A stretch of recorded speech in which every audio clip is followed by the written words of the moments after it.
You're an absolute goon, Anthony. I make no apologies.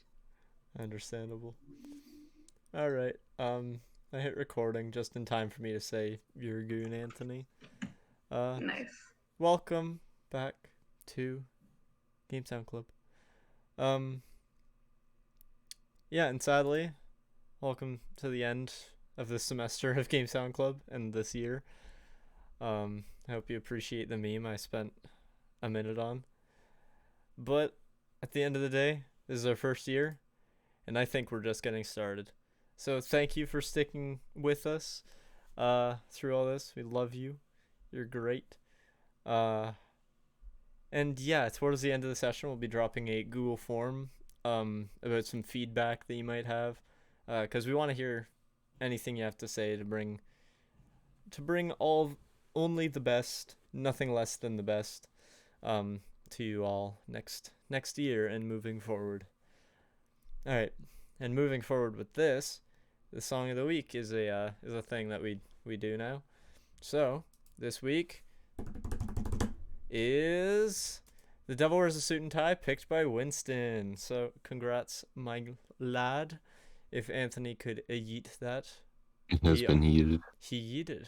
He did it. Thank you, sir. So yeah, give that a listen. And yes, I just want to say, despite this being the last session, we're gonna be opening up a chat channel for Song of the Week at some point in the next couple days, probably. So any discussions or anything will go in there. Um, and yeah, we'll still be picking stuff. So keep submitting. We got a solid amount to last a couple more weeks before it gets into rush over and over and over again. So Shut up. I submit like one Rush song. I know, I'm kidding. But yeah, keep submitting. Listen to the stuff. Expand musical horizons a bit, hopefully. Um yeah, and one last announcement before get into the session.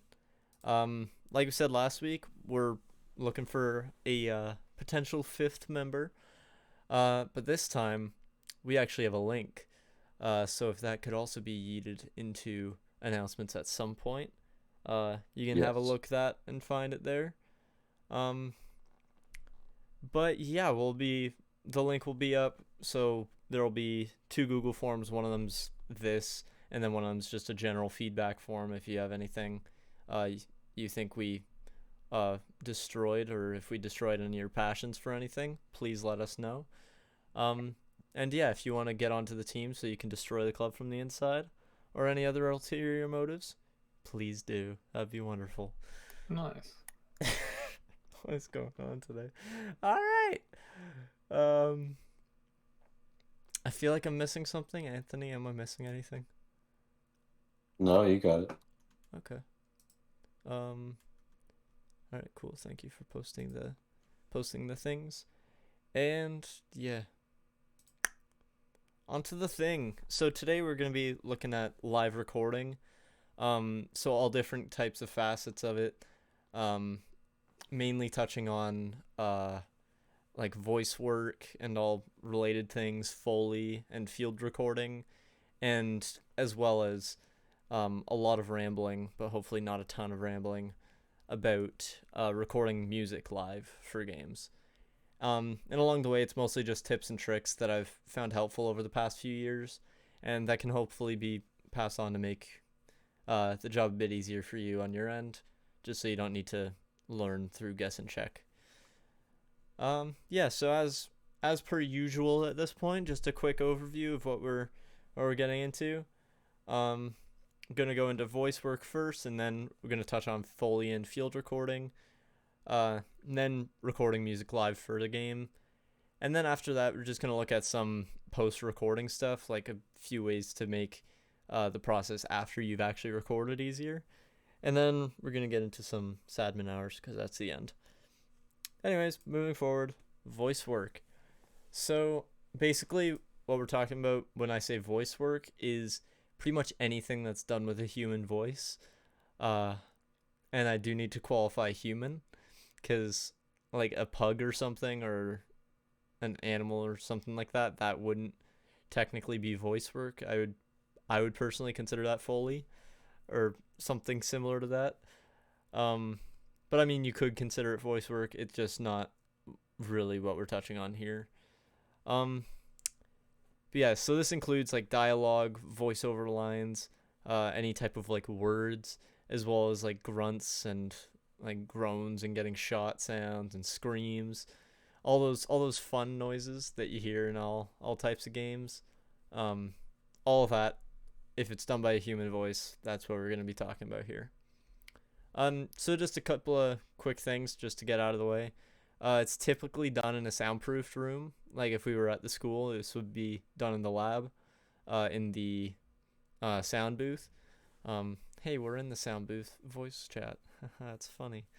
Um, so yeah, usually it's done in an acoustically proofed room. Uh, just so that there's not a ton of reverb and delays and reflections off of every surface. As well, it's typically done with a pop filter, just so all the S's and the P's and all the other sharp sounds won't pop as much. Uh, and as well, one other thing is that I don't write here is mic placement, because if the mic is just above the actor's mouth, that will be and like pointed down at it. Um, that'll actually help reduce the sharp sharp sounds like the S's and the P's and all that. Because all of those noises, they're generated downwards. It's kind of interesting. That was a big rabbit hole that I almost fell into, like where different where the emphasis on different letters and syllables go. But the harsh ones generally go downwards. So putting the mic placement above, like a couple inches above the mouth and then pointed towards it, that can help. One other thing, record everything. Like start recording as soon as you get like everything set up and stop recording when you're leaving. You never know what you might get. um, and just like personal personal tangent number one, because there's going to be a lot of those this time around, so I hope you don't mind. But last year with Primordial, whatever that game is, um, we had four main characters, all of them with a bunch of voice lines. We wrote up the script and everything, and basically just got people into the booth, Anthony included, and I would just hit record, and then we would just go through them all. And those sessions would be upwards of an hour sometimes. Like most of them were actually all of them were between like 45 minutes to about an hour and a half, and I had about 4 or 5 of them. So that does seem daunting, but when you trim it down and get rid of all the ones that you don't like, or the takes that are bad, and all the stuff that's just messing around, once you get rid of all that, oh, my heart just stopped for a second because I saw the Discord connectivity bar just drop. So hopefully it's fine. um, but yeah, once you get through that, you'll find that even with like an hour plus of voice lines, it'll still be tons of content, and it won't be crazy difficult to go through. It just takes time. Um, so yeah, record everything because you never know what you might get. All right. So before we get into voice acting, just gonna look at voice directing, since that's half of the job if you're the sound guy. Because chances are you don't want to just use your own voice for everything. So using other people's voices where you can is a good way to, get a bit more variety. So just a few tips and a few different little techniques that you can apply in voice directing. Is just you got to be clear as possible with the actor. So really ensure that they know exactly what you're trying to convey, and exactly what the line that they're reading is supposed to convey. So doing that, you can really get the exact performance that they need. Um, and that way they'll provide you with the exact performance you want. Um, and similar to that, always do go for multiple takes. Um, it adds to variation if there's more than one good one. Like last year, again with Primordial, I'm gonna use Primordial as an example a lot. But if you have multiple takes of the same line and they're all good, they're all high quality, they're all kind of conveying the same thing, just different emphasis on different parts or like different cadences. Um, it can be great to add variety. So you can just slap in two voice lines that are the exact same for one scenario, and that way, even though they're saying the same thing, it still adds to a bit of audio variety, which at the end of the day, that's one of the most important things because you don't want to annoy the players to death. Um, Another thing, go with the script or go through the script with them and know the script inside and out. Um, One of the things I would do, I'm not really sure if this is a thing many directors do. Definitely not at bigger studios, but I was sitting in the sound booth with everybody I got in. Um, so it got hot really fast, but it was fun. It was easy to just level with them and joke around, get them like super comfortable, and they were able to ask questions without a big thing of glass in the way, because that's normally how it's done in studios. They would have the sound booth, and then in the other room would be like a microphone that was hooked up to a speaker that they could talk to the actor through. Um, so even just sitting there beside the person doing the voice lines, and just kind of walking them through, okay, this is the emotion for this. This is kind of the tone we're looking for.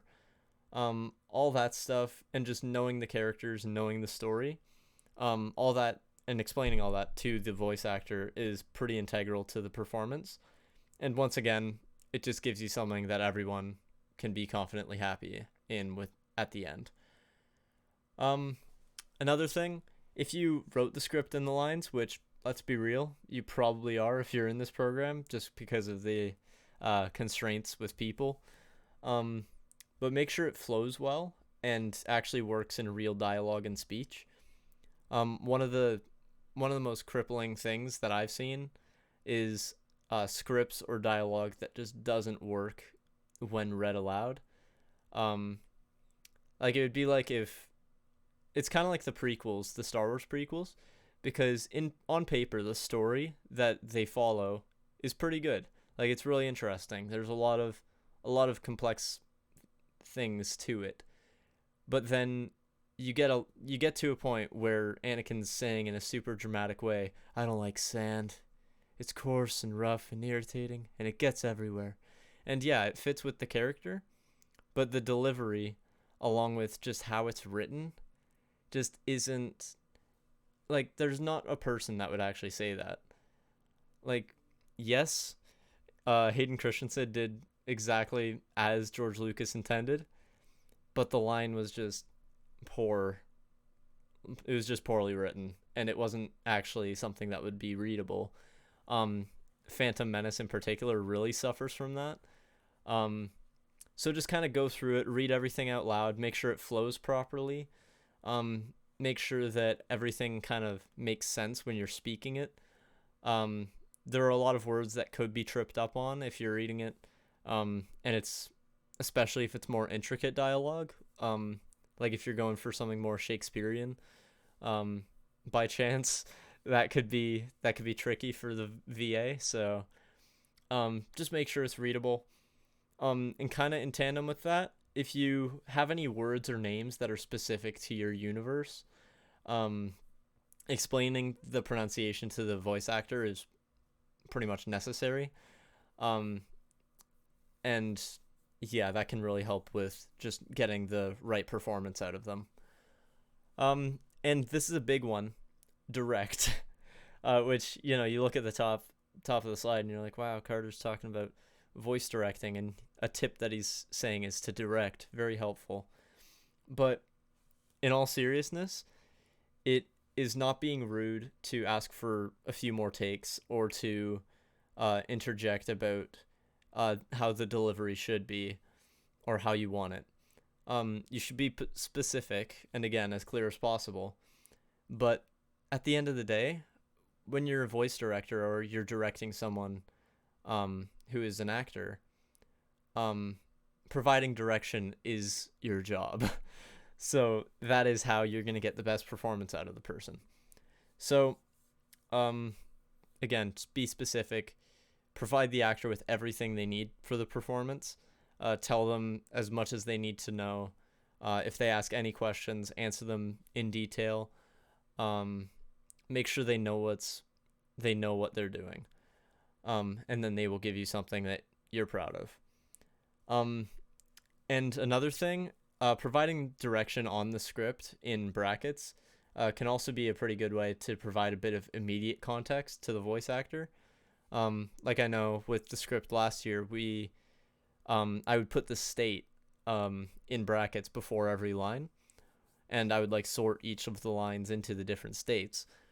Um, so like we would have the enemy spotted lines, we would have the running out of ammo lines, um, and no matter what the actual line said, I would say like out of ammo is the state. You're in a gunfight, you're out of ammo.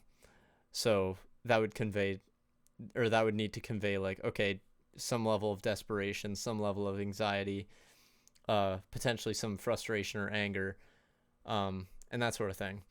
So like just even just providing a little bit of additional context can really help uh, provide the voice actor with a bit more information. And last point, just have fun and enjoy the process. Like I said, a lot of the hour long takes was just us joking around. Um, there were so many lines that I really wanted to put in the game, just because of how weird they are, and there was a lot that I did put in the game, despite probably not, uh, or probably shouldn't have put them in the game. Like Anthony talked about one in the chat there. um, oh, he talked about two in the chat. I didn't see the jeepers at the bottom there. Um, Fun primordial fact. We were showing off our game at remote game con, Big said. God. And while I was talking about it, my character in the game just fucking screamed there's a snake in my dick. There's a 1% chance. There's Yeah, a 1% chance. And while I was showing the props, do the voice, do the maybe. voice. Maybe there's a snake in my dick. Hell yeah, that There you was go. wonderful.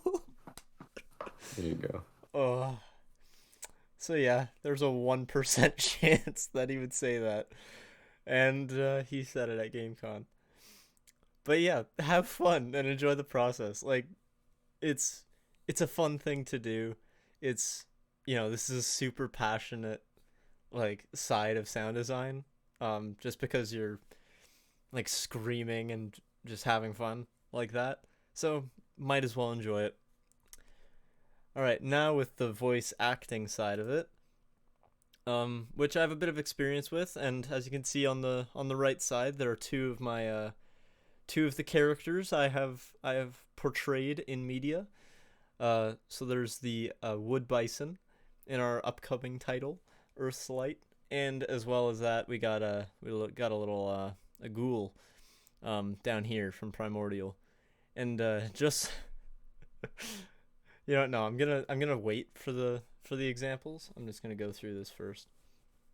Um, so yeah, just a few tips for up and coming voice actors, or if you want to do voice acting in your game, or you need to do voice acting for your game. Here's just a few things I've picked up over the year and a bit that I've been doing this.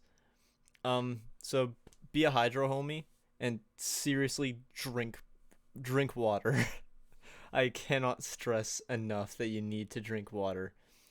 Um, because voice acting is very intensive on your throat, especially when you're channeling a a uh, a several ton or several metric ton animal, like a bison, or something that literally doesn't have vocal cords and just screeches out of its throat like the ghoul. Um, so drink your water; it'll really help. Um, and kind of a side note, experiment. Um, Try different tones. Never underestimate what you can do and the sounds you can make. Um, and alongside that, try like beyond even just different voices and stuff like that, putting emphasis on different words and syllables when you're speaking, or interpreting the lines in different ways in different contexts, um, that can honestly bring out a different side of the performance. Cause like there's a snake in my dick, for example. Uh, there's a few different ways you can do that. Like you could put the emphasis on snake if you wanted to. Um, yeah, Tom Scott video about um, pronunciation, or not pronunciation, emphasis. So it's all about getting the rhythm of the dialogue. It's all about just trying different things and just seeing how many ways you can interpret a line, and then that way the director or whoever's going through all the voice lines, or the engineer, whatever you want to call them, um, that way they'll have more stuff to go through and more potentially great takes. Um, and I say never underestimate yourself, partially because you have no idea what kind of sounds you can make. And this really ties into the drink water thing, because well, you'll hear it in a second. So here's the bison sound I did a couple weeks ago. Um, and there's like 4 minutes of those. Did that sound come through? Oh my Jesus Christ. I don't know if that was really loud for you. It was really But loud that for was me, yeah. so loud for me. Holy crap. So yeah, that there was 4 minutes of me doing that, and believe it or not, that is barely edited. I literally just dropped the pitch by like two semitones and did a noise reduction. Like as easy as that. So never underestimate the stuff you can do there. Uh, and considering I'm gonna need to be doing bear voice lines and like becoming a bear in the next week or so, I'm definitely gonna need to follow these. But just for another example of another barely edited voice line, this one's also probably gonna be very loud, so maybe turn down the stream on your end. But yeah, this is one of the ghoul sounds from Primordial. If it's there, we go. So yeah, that one, all I did was double it and then drop the pitch of one of them. Uh, so yeah, there's probably like 10 minutes of this dude's sounds in Primordial. Um, and I destroyed my throat every single time I did them, and that was with drinking water. So please drink your water, stay hydrated when you're doing this, especially when you're doing creature sounds.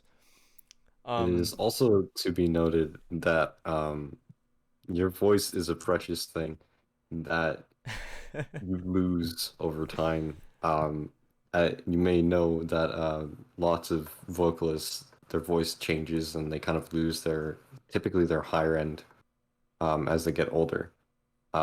And if you are a bongo, yes, bongo like Carter over here, and destroy your throat when you're doing these things, you're not going to be able to make sounds for very long. So take care of your voice. Don't don't don't do whatever Carter's doing with that screaming. You don't need to do that. Just don't push your voice to like its absolute limits. hire a voice actor, make them do it. um, but yeah, never underestimate yourself, but also take care of your voice.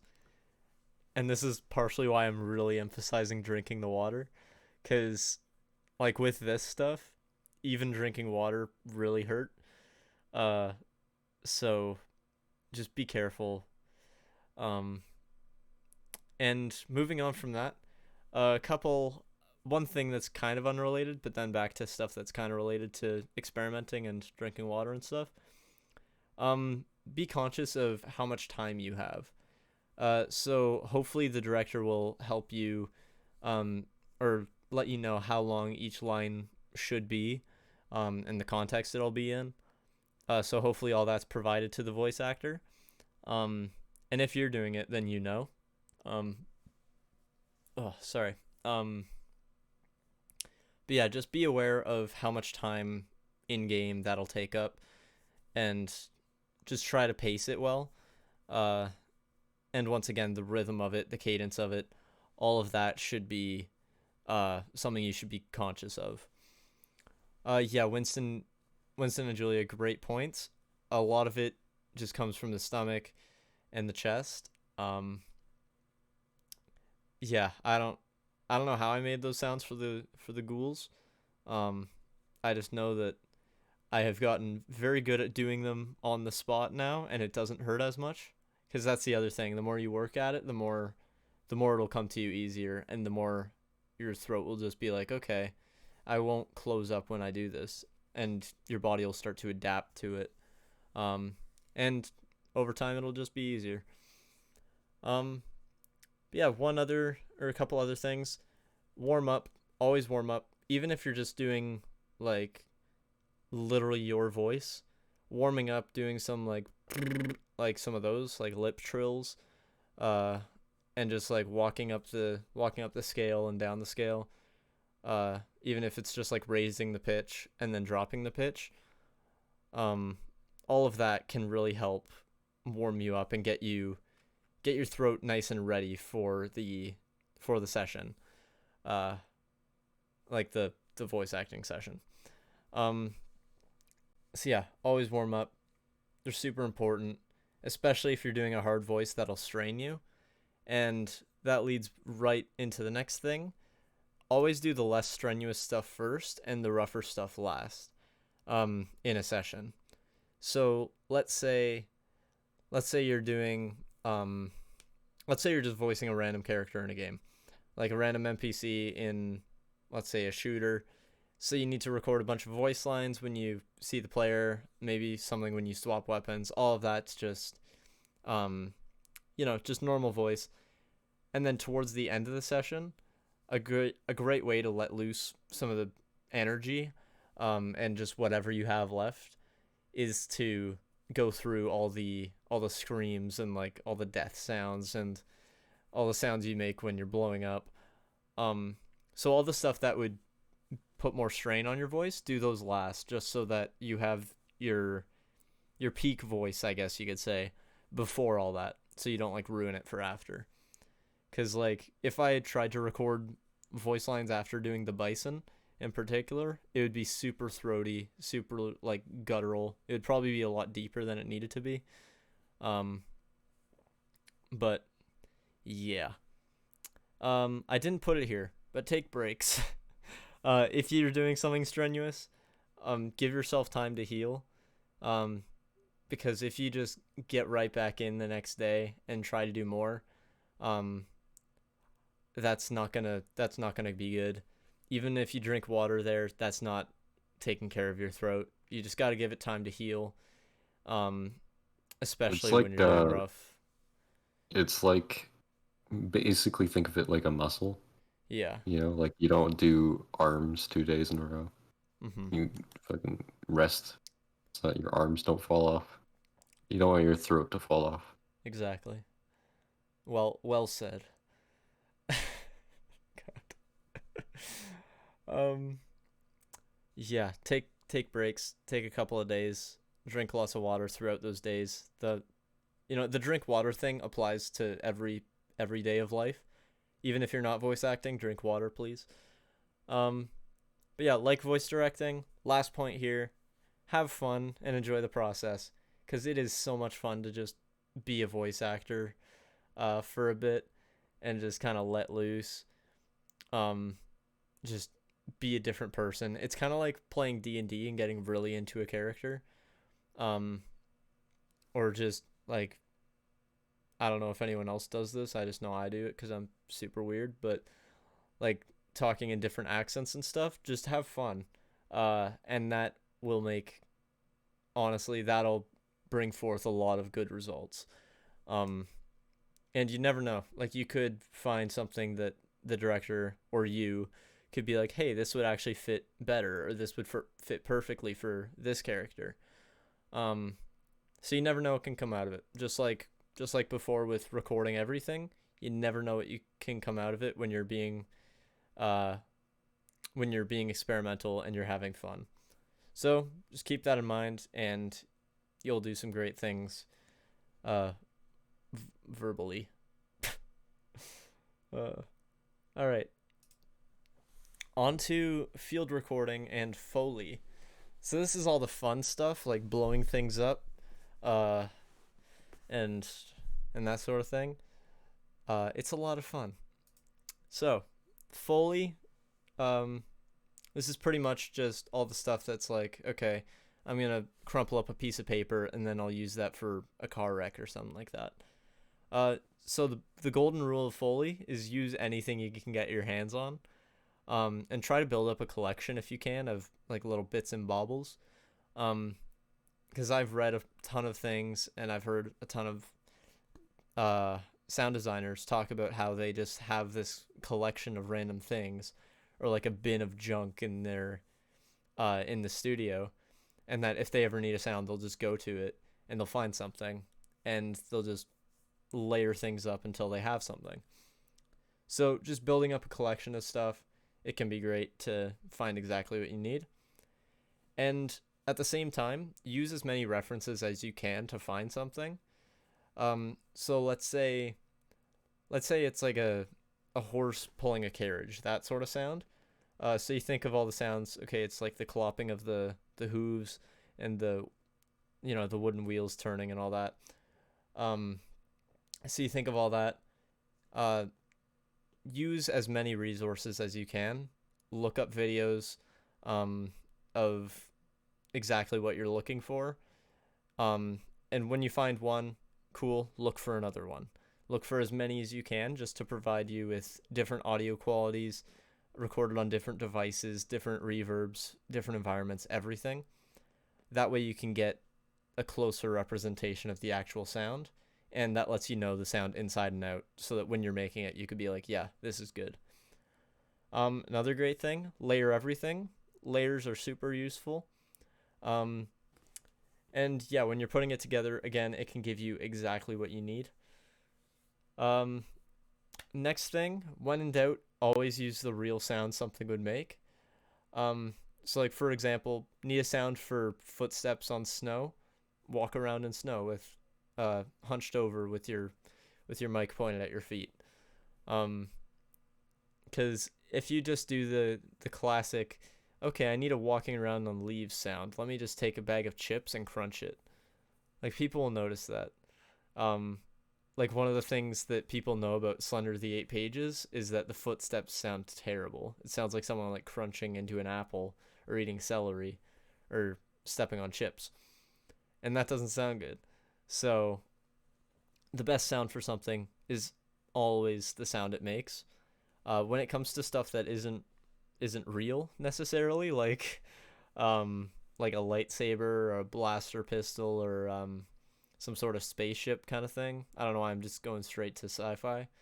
Or like a dragon. How about that? A dragon. For stuff like that, um, honestly, a great way to go about it is just look at it and try to find things that are either visually similar, mechanically similar, or biologically similar. So like for dragons, I know a lot of like dragons and dinosaurs in particular. They use a lot of crocodile sounds, a lot of just big deep roars. Um, and like blasters, they usually make like a pew sound. Um, so you take something like that, or you take like a washer and you slingshot it, and it goes like pew, and it does like a cool Doppler effect, and then you just slap something on that, and boom, it sounds like a blaster. Um, or you throw a phaser on it, and it sounds like a blaster. So just trying different things and seeing what kind of things are adjacent to the fake thing that you're looking for, that can honestly help find the right sound for something. Another thing is be very mindful of acoustics. So, like like voice acting, it's usually done in a proofed room. You can do it other places, um, but always, even if you're in a room that is proofed, watch the reverbs, and yeah, just note that whatever space you record in, it will be different from the size in the game. So just be mindful of how the sound changes based on the environment and how reflections might change it, um, and stuff like that, because that can definitely change a sound. All right, now on to the other fun thing, field recording. Um, so first thing is probably something I don't really need to say, but use windscreens and filters, because nothing quite sounds as grating as wind blowing directly into a microphone. Um, and even beyond just sounding terrible, it can make recordings unusable. So always have something over top of it. Um, like even if it's just one of the foam ones and it's not one of the fancy like furry ones like I put in there, even that better than nothing. Just having something on there can alleviate some of the wind, and that alone can make it more usable. Um, so, next thing, know the environment in the game, and if it's possible, try to replicate the conditions. So, let's say you're in an Arctic tundra in the game, um, and you live in southern Ontario. What kind of things can you do? Um, One thing you could do is snowstorms. Those happen down here, and that's close enough to what it is up there. So you could be like, okay, this is a similar weather pattern. We can use this. Or let's say you're somewhere where there's sand. Um, like fun fact, the snowstorm in our game right now is actually a sandstorm, not by Darude, but it's just a sandstorm because sand and snow, they sound very similar when they're blowing through the air at high speeds. So if it's not quite possible to replicate the conditions, get as close to it as possible. Um, so like if you're in a forest in the game, try to record ambient sounds in a forest. If you have a river in the game, try to record a river. If not, tap water works, or like a bathtub. If you really want the reverb there. Um, and if it's somewhere indoors, try to apply, like if you can't record it in a place that has the right reverb, like in a big hallway or something, try to replicate that through reverb and additional effects to kind of replicate the conditions that way. Um, as well, always use headphones with field recorders or any type of field recording you're doing. Typically, you want to use over-the-ear headphones, and listen carefully. It's kind of like with mixing, closing your eyes every now and then and just listening can really help ensure you that it sounds good, but also that your levels are good. So you're making sure, okay, there's not too much bass or treble, it's audible, you're hearing everything that needs to be picked out. Like, okay, there's a bird chirping over there, that's cool, I want that. There's the subtle wind every now and then blowing the trees, cool. Um, and the best thing about that is that it also helps you take note of everything in the scene from, like I said, the wind or wildlife, any distant cars, stuff like that. And that way you can be like, okay, I take note of that. Later I'll throw like a limiter on it or something, and that'll just cut off a certain frequency. So let's say the car in the background might not be there anymore, which is great. Um, the other thing it'll really help with is it'll isolate your ears from anything not being picked up by the mic, that you might still hear with your ears. So that's one of the issues with ears and field recording, is that you can't always trust what your ears hear. So using over the ear headphones can really isolate you from the world and just be focused on, okay, what is the input of this microphone right now? Because at the end of the day, I've said that like 6 times today, but at the end of the day, the things you hear is going to be different from the things the mic hears. And one of those things don't matter to the game. Yeah, another thing, plan ahead of time.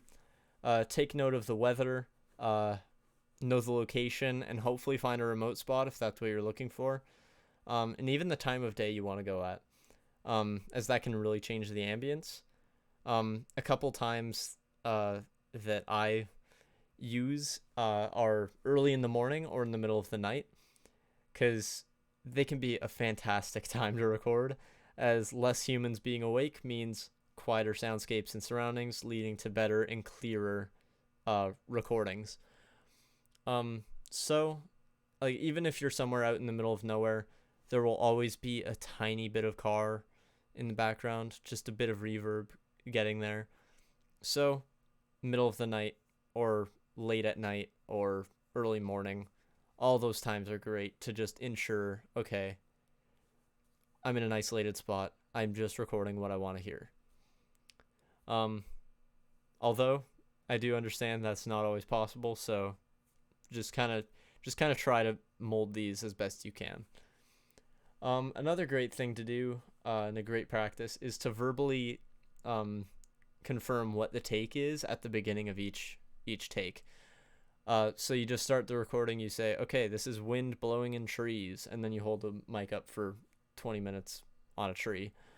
Um, so this, it sounds like it's nothing. It sounds like you might be talking over the sound, um, but it can really save you a ridiculous amount of time later, and can help with sorting them out and finding stuff later. Especially because when you're using a field recorder or any sort of recording device, when you finally get it onto your computer, it'll just end with dozens, if not hundreds, of files where the only difference in the name is the number at the end. So verbally saying, okay, this is wind or this is water, that can really help you later on when you're at that stage. You could be like, okay, these are all the water sounds, these are all the wind sounds, this is all the car driving around being noisy over my take. It can just help with that and really help you be able to get through things there. Um, Again, with like I said with the headphones, always monitor your levels. Um, Wearing headphones really helps with this. Again, make sure it's audible. If not, adjust it accordingly. Um, there's usually the input volume and then the output volume that's coming out through the headphone jack. So make sure that the input volume is the one you're changing to reflect uh, the actual level of the volume. And then from there, be like, okay, it's a bit quiet. Let me turn it up that way. Um, yeah, next thing, try to be as silent as possible. Um, because making any sort of noise that isn't what you're wanting to record can really screw with what could have been the take. So simple, be silent to remedy this and try not to move too much. Like especially if you're doing an ambient thing, just kind of sitting there being silent for a couple minutes can feel like an eternity, but at the end of the day, it'll end up with a great take, and you won't need to cut anything out that you could have otherwise kept. Da, da, da. Right, and very much like the voice acting and voice work section, record as much as possible. So keep recording to give yourself as much wiggle room as possible, because it's always better to trim something down later than to keep something or than to need something that you didn't end up getting. Um, so when you record as much as possible, that's basically just either keep a recording going on for, let's say, 30 seconds longer, just in case, um, or just starting up, verbally confirming it, and then just letting a bit of silence go before you do the actual sound, if it's not an ambient thing. So this way, you'll just have enough wiggle room. You'll be able to pick out the background, and if you want to do a noise reduction, you can easily pick out the background, get a noise profile on it, and hopefully maintain some of the reverb. Because that's the other thing. If you leave enough room on the end, you might pick up some reverb that you might have missed otherwise. So it's always good to just leave it a bit longer than you think. Similar to this, try to back up everything if possible. I personally have a Git repo with all my sounds on it, sorted as best as I can in a bunch of folders. So That way, if I know I need 26 loops of rain or something that I recorded on my porch one day, it's there and it's available. Um, and it's ready for me. So I just go there and I'm like, okay, cool. This is the thing I recorded a while ago and I can use it now. Um, so yeah, never delete things that could be used. If you have takes that are good and you just don't end up using them, don't delete them. Put them aside. Build up a library of your own stuff, and that can really save you time in the long run. And the last point with field recording, watermelons are your best friends. Destroy them. You have no idea how versatile watermelons can be until you destroy them. Um, we for Primordial, I bought a bunch of watermelons, and I had a couple friends over with paintball guns, and that was how I got a lot of the impact sounds and the gun shooting sounds. So, believe it or not, shooting a watermelon with a paintball gun provides a pretty nice punch to it. And for the shotgun sound, we whacked it with a crowbar until it exploded. So, fruit are your best friends. Small ones are generally pretty cheap. They're only a couple bucks. Um, and if you don't mind eating scraps off the floor, it's also a good quick meal. I don't recommend that at all. That's pretty disgusting. Especially if you're shooting it with a paintball gun. Um, but yeah, destroying a watermelon, ton of fun. Highly recommend it. You can get a ton of sounds out of it. And similar to that, just general things like that, stuff you can just go to the store and buy. Because that same day we also recorded our explosion sounds. Because I bought I think it was a 2 liter of the bargain brand or whatever, the no name brand, Diet Coke, and I bought a ton of Mentos, and I bought one other thing as well. Like, I want to say baking soda and vinegar. Yeah, it was a big thing of vinegar and a bunch of baking soda. So we just like popped a few in, tightened the bottle, and then whacked it around as much as possible to build up the pressure. And we just waited. We kept whacking it on stuff. We were recording the whole time, and then eventually it popped, and that was the grenade launcher sound. So it's great to experiment, especially with fruit. Um, but you never know what things you learned 10 years ago could be used for. Like, I never thought that baking soda and vinegar could be great for making a grenade sound, but here we are. It worked. So, moving forward, recording music. This one is just one very dense slide, so I apologize for that. Um, but this is all the live music stuff, and we're going to be touching on adaptivity and how that is reflected through it, because it can get kind of interesting. I'm going to take a sip of iced tea real quick. I don't have water near me, but I should, but I'm staying hydrated.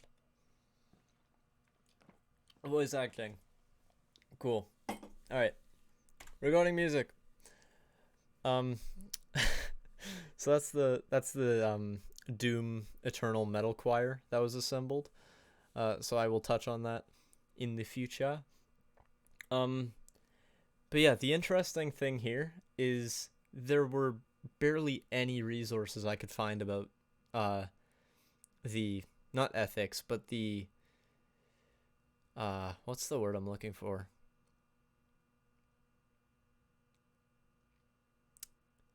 Okay. Well, the process of recording live music for adaptive audio, there were barely any resources I could find about this. Like, there were a few articles and interviews that touched on it briefly, but not really in any huge capacity. So most of this, I'm just going off of the little things I've heard and my own experiences when I've wanted to do this stuff, whatever that means. um, so just getting right into it. Arrangements and playability. You should make it playable at the end of the day, or at the beginning of the day. At the end of the day, you're done. Um, so it's very easy to write something that's impossible, whether that's just outside of the range of the instrument, or it's playing at 4,000 BPM or something like that, or it's just the notes are too far apart and just unreasonable to play um, without getting like Steve Vai or something. So be mindful of the range of each instrument as well as the individual abilities of the players. Um, so, uh, yeah, just most importantly though, know the range of the instrument. Because one of the things I've read is that for people who started out with just using a lot of samples and synths, you don't really need to worry about that. You just go, okay, strings, and then you do all the string parts in there, and it has however many octaves, like eight octaves or something of strings. Um, so you just use that, and it's useful, and you could be like, okay, it's all in one spot. That is strings, or this is brass, or this is woodwinds, and it's easy like that. But uh, the actual performance side of it, and if you're doing it with a live orchestra or something like that, where you have a viola section, a violin section, a cello section, all that stuff, strings won't cut it. Like just having a big umbrella term of strings, that won't cut it. So you need to be mindful of the range of the instruments. Um, and I know this isn't exactly immediately uh, something that's usable to us, but it's just something to keep in mind from an early point, especially since getting into this field, there's a very high chance that if you're doing this, you're going to be working with an orchestra at some point, unless you're doing very specific genres like just chiptune or just some other thing. Um, so yeah, knowing the range of each instrument can really help. One other thing I read that I didn't put down here, and it kind of lies under arrangements, is directing the orchestra and being the conductor. Because there was one article I read of the composer actually coming in and directing, or I keep saying that. I just said the word conducting. Jeez, conducting the orchestra himself. Um, and he said that that was really beneficial to him because he's the one who wrote the music. He knows it inside and out. So he knows every little nuance of the piece. So when he was at the driver's seat and when he was holding the wheel, he was able to exert a bit more control over the live performance than he would have otherwise. So he was able to get exactly what he wanted for that. Um, right. And the last thing about arrangements and stuff, try to arrange it in a way that can be fully utilized or have the potential fully utilized by whoever's playing it, be it you or a friend or a hired orchestra. Um, so if you have a part, you don't want to dumb it down. You don't want to make it impossible. Make it fit the music. Make it meaningful in the piece. Um, and make it so that each individual part has meaning. Because nothing is worse than being in a band and being like, oh yeah, this is an awesome piece of music. I've heard it. And then you play it and you get the sheet music and it's literally just one note in bar 65 that you play. And it's in unison with the entire band. Like it's just a bum and then you're done. Like nothing's worse than that. So if you're getting people, if you're making instrumental tracks with a wide group or even a small group, use everything. Make everything useful, and that way not only will it bring a bit more cohesion to the sound, and that way it'll make people be like, hey, I've heard this kind of sound before on this other track. Okay, it's the same instrument. That's neat. um like not only will it do that and add to the cohesion that way, but on a personal level, that person won't just be playing one note, and that way you'll actually be getting better time or better stuff for what you're paying. um Carter should talk about the story of La Music and Doom Eternal, perhaps in the future. I believe it or not, I like Doom, so probably at some point it'll be covered. Um, 'Cause there's a lot you can get into with the music of Doom. All right. So next thing, chunking it out is uh pretty a pretty good way to do live music. Um, so consider adaptability or adaptivity. Either of those words work. Um, but chunking out the parts of each of the pieces can be really useful for adaptivity. I can't say that word anymore. Wow. Particularly when it's a shorter piece or a shorter part, um, or with highly adaptive music. Because that way it's easier to work with them when it's just one part. And kind of branching off of that. Oh, sorry. Kind of branching off of that, it's also easier when it's just one isolated instrument track, as opposed to an entire choir or an entire orchestra. Um, but even in those cases, you have different mic placements. Like in this picture here, Mick's got he's got three mics facing different parts, so he can get kind of the whole range of the orchestra or the choir. I don't know why my mind just defaulted to orchestra. And I think that's another mic standing beside him, just over the Mark of the Slayer and candles. Um, so that way, that would be like the room mic. So that would pick up any additional reverb. Um, and he honestly talks about something like this in his GDC talk. It looks like I am talking about the story of the music in Doom, but he watched a thing about how David Bowie did the vocals for Heroes, I want to say it is, um, and how like his voice just grows bigger and brighter with every single verse or every chorus that went by. So he and all of his Australian goodness was like, whoa, how do we do that? I want to do that for Doom.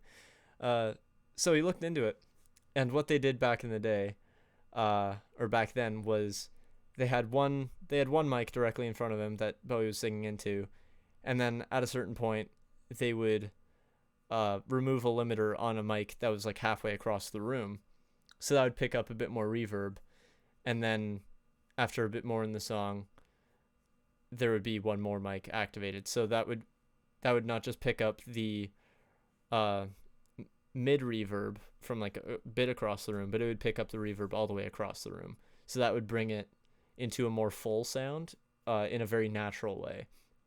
So even with that, you could apply that to anything. You could apply that to instruments. You could apply that to a metal choir. So that could be what he's doing there. I'm not entirely sure, but that's another interesting technique that you could use for live recording. And you could do that with anything. Like I said, you can record a single acoustic guitar with two mics. One of them's across the room, or one of them's like a meter and a half away. One of them's um, right in front of your hands, and it can give you a great kind of roomier, echoey, larger feel. Da da da. Consider adaptivity. Right. Consider how adaptivity will be affected by the piece being played live. So kind of like chunking it out, think about the transitions, all the different loops, and all the different layers that you'll have, and how they're all interconnected and incorporated in the minute to minute gameplay. So I'm gonna say it again, but doing this can give you stuff that I tend to gush over, um, like Halo 2, 3, and Reach, 4 and 5. As much as I am not a fan of Halo 5, the music is fantastic. Um, and Doom, the other game that I never stopped talking about today. Um, but like for the example of Doom in particular, Mick uses sampled drums and super heavy effects processing. So that could give the impression that okay, this might not be real. But all the guitars and stuff he records live, all the synths and stuff, which is the kind of crazy bit, all of those things he records live. Because it's really interesting in that case because synths in particular are probably the easiest thing to model since it's all digital anyways. Um, so you can get like a Moog, for example. You you have one in front of you, a physical one, you play the C note, and then you open a similar plugin up, and it will sound pretty much the exact same. So synth modeling is pretty similar. So it's just really interesting that he did all that stuff live. Um, but yeah, watching his music videos, there are clips of him cut in and out of Doom gameplay of how he was doing all that. So I recommend giving those a watch, and uh, trying not to headbang, to just focus on the different things he's doing live, because it's really interesting. But yeah, with stuff like Halo 3, and the other Halo games that use live soundtracks, so everything but the first one, um, each of the pieces were written like as suites or as tracks, in themselves, and then they're kind of like chopped into different pieces and different movements, and that way when they were doing that, we could be like, okay, here's this part, we can interchange this here, as well as having bridge parts, and everything just flows smoothly because Marty O'Donnell and Michael Salvatore are gods at what they do. Um, that being said, the next point, it's much easier with longer sections or isolated tracks. So the the kind of the opposite of chunking it out, is just having one long uncut thing. Um, so when you have something that's longer and uncut like that, it's much easier to have recorded live, as it doesn't need to account for as much adaptivity. Um, so that way it would be like over a cinematic, for example, or on a menu. Like all that would really need to matter is, okay, when does it end, and does it line up well with something. So that way it's easier to just record the thing, not worry about editing it too much, not worry about chopping it into pieces and worrying about all the reverbs and the held notes and all that. You could just be like, okay, this is this is the piece, it plays here, this is where it ends, this is where it begins.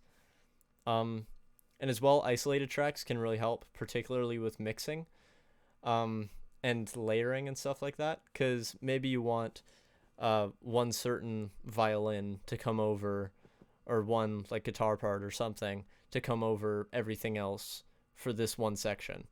If everything is done in isolated tracks and all the stems are their own thing, uh, that way, even if it's recorded live, you can modulate it that way. You could be like, okay, if this happens, boom, add a violin, or add this string section.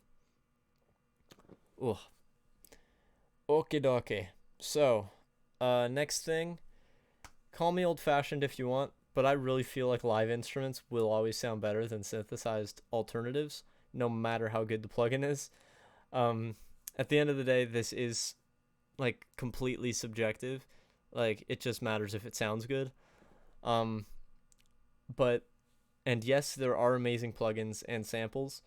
Uh, but there's just some things that can't quite be replicated, at least at the moment, like the timbre, which is the tone quality of the sound, um, the human element of being just the slightest bit off the exact time, the exactness of the dynamics, and everything that just goes along with the strong performance. It can't be 100% replicated in samples and synthesized instruments. So there's absolutely a place for it. And like I said, at the end of the day, all that matters is that it sounds good. Um, and to be fair, I use samples a lot. Like all the drumming I use in my music, that's going onto my album, all of that's made up of samples completely. Um, and pretty much every single piece of music in the game, it's all just samples, um, of stuff that I've written, partially because I can't afford to hire an orchestra to record it, and partially because I don't want to go through the effort of doing that. But it's all sampled and it sounds good.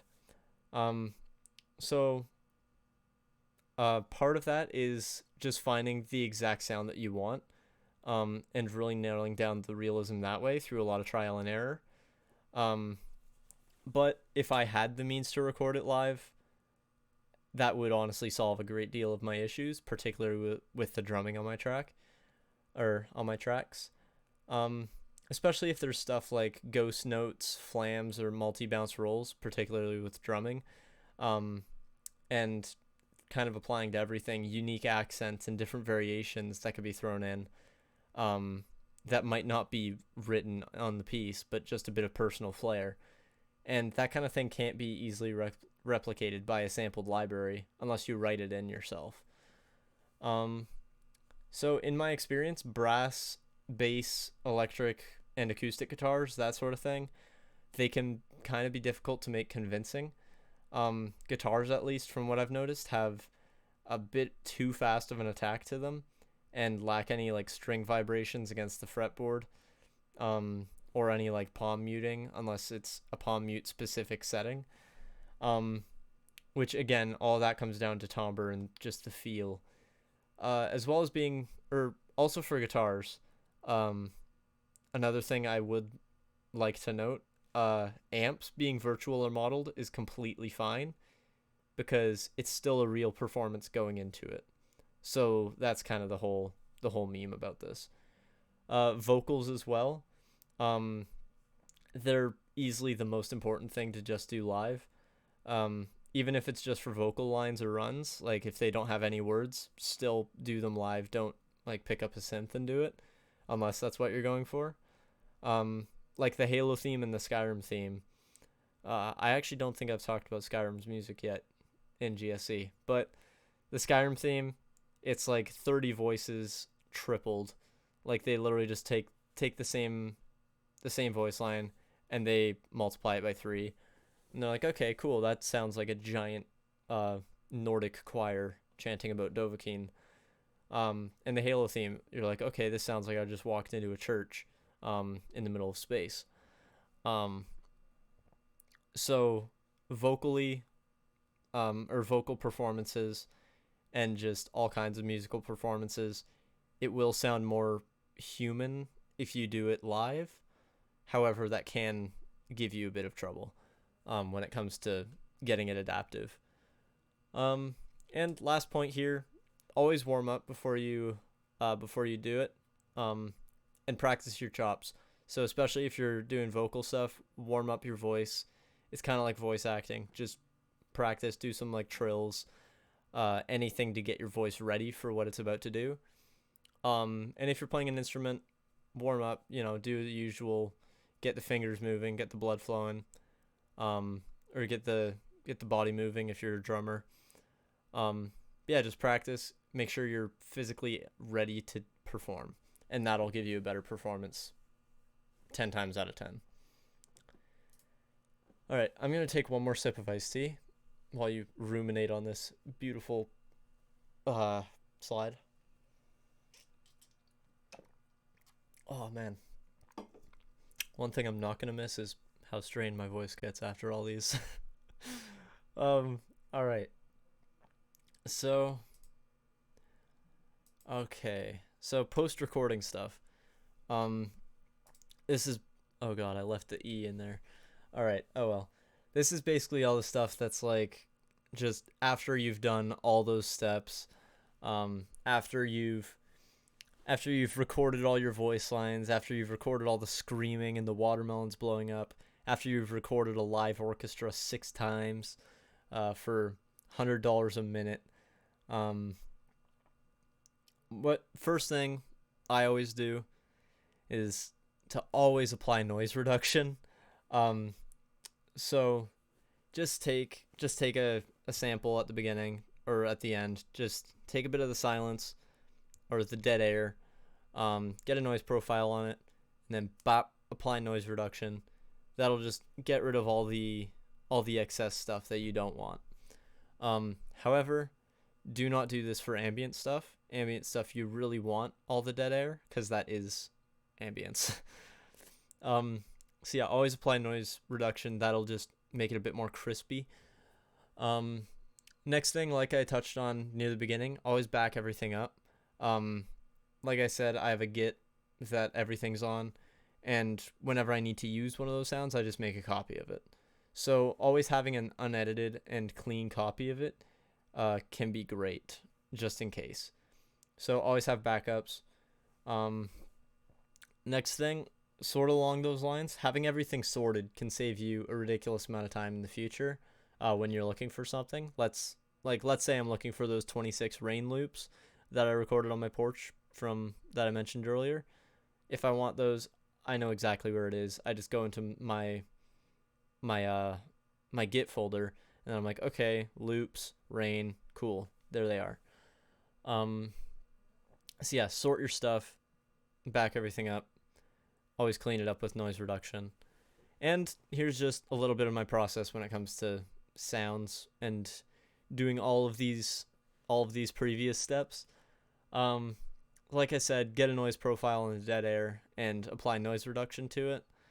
Um, then if it's a voice line or if it's a Foley thing, even if it's music actually, chop it into pieces.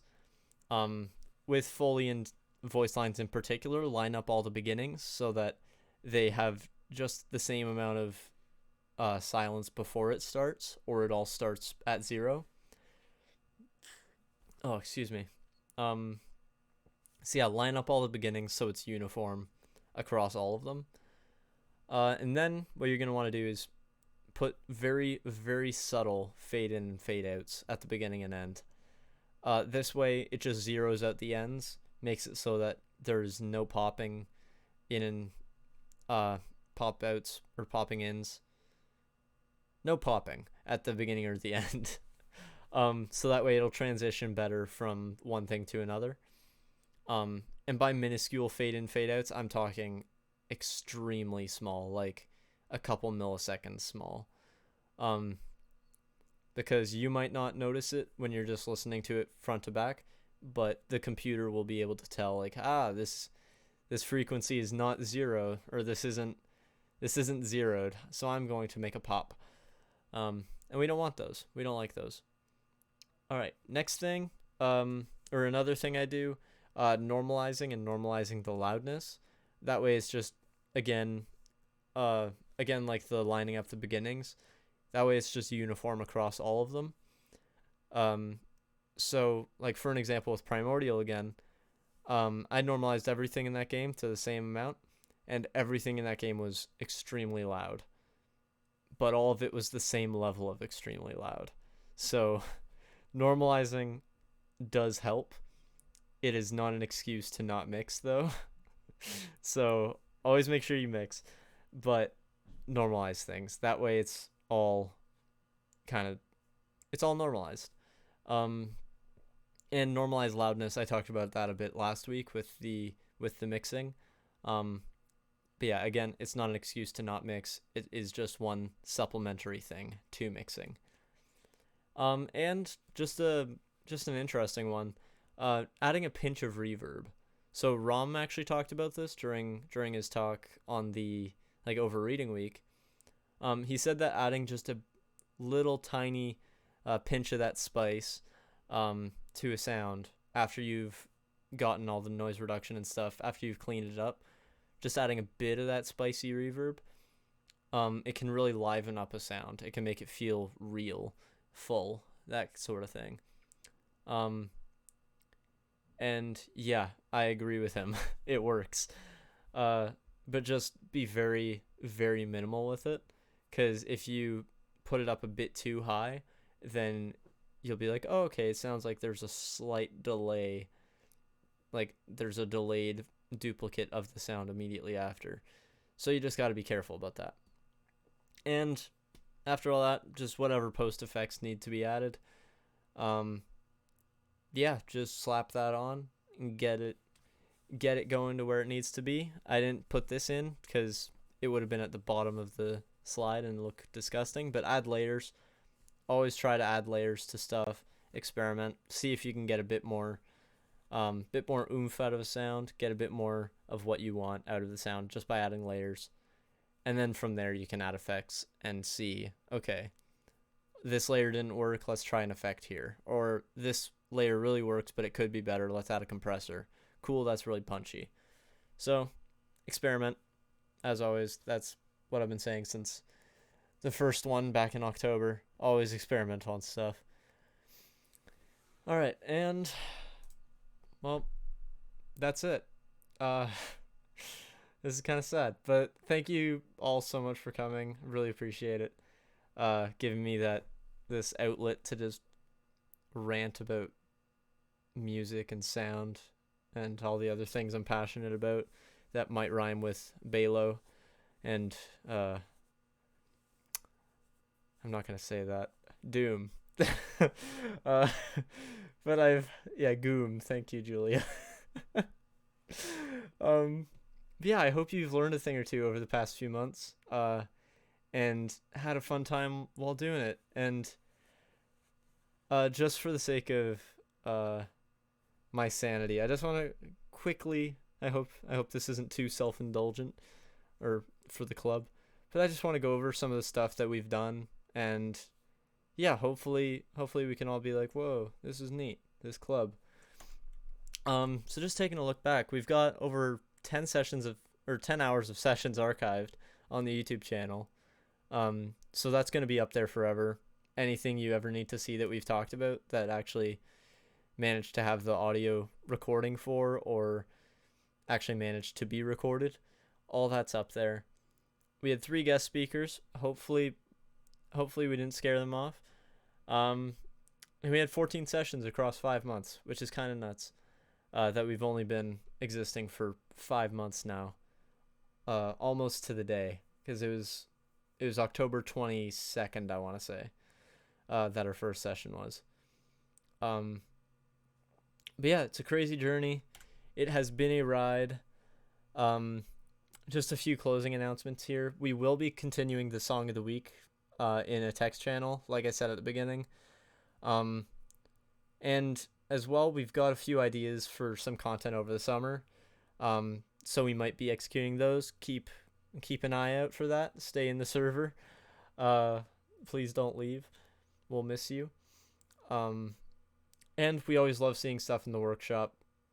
So hopefully post GameCon, any soundtracks for the games will be in there. Because I am well aware, we're all well aware of the GDW grind that's going on right now. So it is what it is. But yeah, always feel free to throw stuff in there. Even if it's not game related, toss it in there. We want to hear it. And who knows, we might be able to throw something together in the future, like during the summer. And yeah, that is in fact the last session of this semester. I feel kind of defeated right now. You may now cry. I'm about to. Jeez. Oh, and it's an hour and 17 minutes. Okay, I need to stop it before it gets to an hour 18 because Halo number. Thank you all. Ending the video.